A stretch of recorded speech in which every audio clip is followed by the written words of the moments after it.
ప్రారంభించుకున్నాం.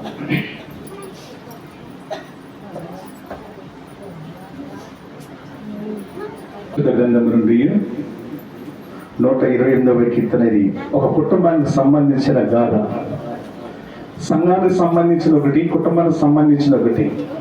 ఈ దీనిలో ఏమున్నదంటే, ఒక భార్య, ఒక భర్త, పిల్లలు ముగ్గురు కలిస్తే కుటుంబం.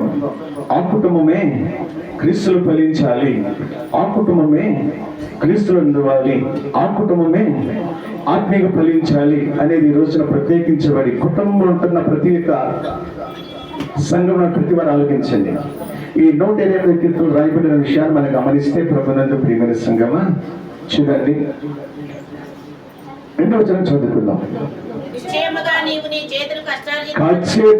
నీ చేతులు కష్టార్జితను అనుభవించాలి. సుఖంగా ఉండాలంటే దేవుడికి నువ్వు చేతులు చాపబడుతున్నావు. దేవుడు నీకు చేతులు చాపబడుతున్నప్పుడు నువ్వు కూడా దేవుని విషయంలో చేతులు చాపేవారుగా ఉండాలి. హల్లెలూయా.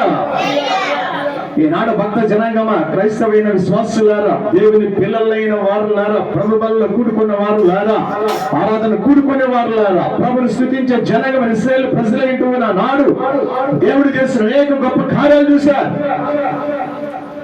దేవుడు చేసిన అనేక కార్యములను అనుభవించి జీవించగలిగిన వారు ఉన్నారు.